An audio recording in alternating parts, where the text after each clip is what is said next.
কোথায় গাছ রাখতে পারবেন আর কোথায় পারবেন না।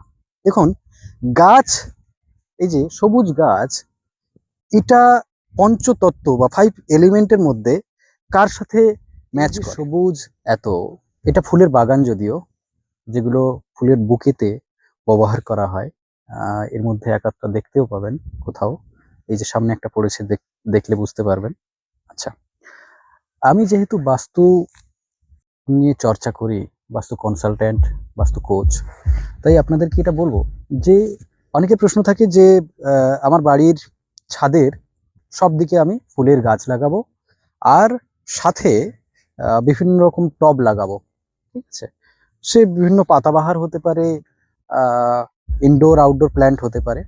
তো বাস্তু অনুযায়ী কোন দিকে অ্যাকচুয়ালি এই সবুজ গাছপালা আর ফুলের গাছপালা লাগানো যেতে পারে, সেটার একটা সঠিক দিক নির্দেশনা আমি করে দিচ্ছি, বলে দিচ্ছি। সেই অনুযায়ী আপনারা খেয়াল রেখে সেই গাছগুলো রাখবেন। এই যেগুলো সামনে দেখতে পাচ্ছেন, এগুলো ফুলের বুকে তৈরিতে কাজে লাগে। এখানে এগুলো একটা একটা করে ছিঁড়ে ছিঁড়ে সাইডে সাইডে সাজিয়ে সাজিয়ে দেয়। দেখতে পাচ্ছেন এখানে পুরো এই সব গাছের জঙ্গল। আমি এই গাছটার নাম জানি না, পরে জানতে পারলে নামটা লিখে দেবো স্ক্রিনের উপরে। সেইটা এতটা ইম্পর্টেন্ট বিষয় নয়। বিষয়টা হলো যে আপনার বাড়ির চারিদিকে কোথায় কোথায় গাছ রাখতে পারবেন আর কোথায় পারবেন না। দেখুন, গাছ, এই যে সবুজ গাছ, এটা পঞ্চতত্ত্ব বা 5 এলিমেন্টের মধ্যে কার সাথে ম্যাচ করে?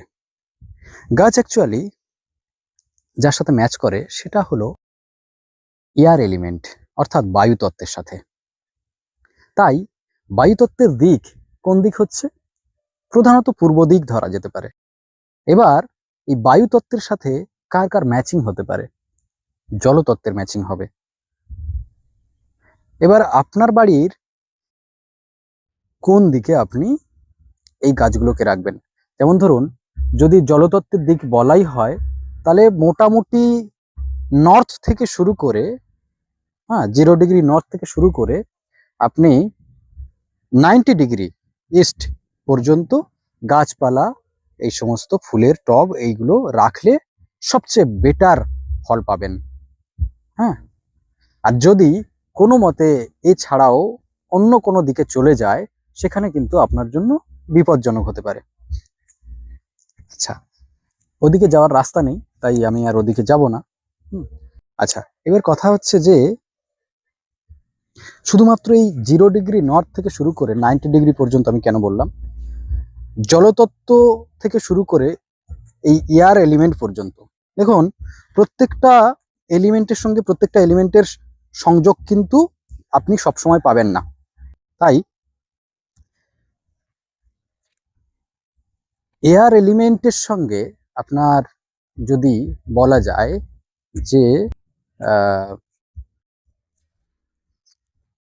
অগ্নিতত্ত্ব, মানে অগ্নিতত্ত্বের যদি ম্যাচিং বলা যায়, সেখানে কিন্তু ম্যাচ করবে না। আবার আর্থ এলিমেন্টের সঙ্গে কিন্তু যদি আপনি ধরেন, সেটাও কিন্তু ম্যাচের মধ্যে পড়ে না, এটা বিপরীত ধর্মী হয়ে যাবে। হ্যাঁ, আচ্ছা, তো তাই সাউথ ওয়েস্টের দিকে যদি গাছপালা চলে আসে, সেটা কিন্তু দেখা যাবে যে সমস্যাজনক। কারণ এই যে এয়ার এলিমেন্ট, এই উদ্ভিদ, এ কিন্তু কি করবে, সাউথ ওয়েস্টের যে এনার্জিটাকে এ সাক করে নেবে, শুষে নেবে, অ্যাবজর্ব করে নেবে। তো অ্যাবজর্ব করে নিলে আপনার ওদিকের যে এনার্জিটা দরকার, যেটা প্রোটেকশন এনার্জি দরকার, সেটা কিন্তু আপনি আর পাবেন না। তার মানে কি, আপনি সিকিউরিটি হারিয়ে ফেলছেন। আর যদি আপনার এই এয়ার এলিমেন্ট মানে সবুজ গাছপালা আর কি আপনার সাউথ ওয়েস্টের দিকে চলে আসছে, তো আপনি বিভিন্ন রকম প্রবলেম ফেস করতে শুরু করবেন সাউথ ওয়েস্টের দিকে যে সুবিধাজনক আপনার বিষয়গুলো রয়েছে সেগুলোর থেকে। যেমন আপনি হতে পারে যে কোনোভাবে আপনাদের রিলেশনশিপে গন্ডগোল হয়ে যেতে পারে। হ্যাঁ, প্রপার্টি নিয়ে কোনো গন্ডগোল হয়ে যেতে পারে। আচ্ছা, প্রতিবেশীর সাথে গন্ডগোল হতে পারে।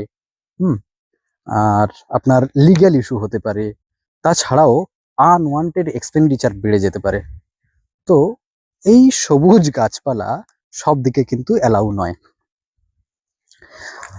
আমি এখানে ঘুরতে এসেছিলাম, কিন্তু মনে হলো যে এত গাছের সমারোহ দেখছি, এত ফুলের সমারোহ দেখছি। ফুল যদিও আমি এখানে খুব একটা ইনক্লুড করতে পারলাম না, এটা একটা অন্য সাইট, ওই দিকটাতে ফুল ছিল, আহ, সেটার জন্য বিষয় নয়।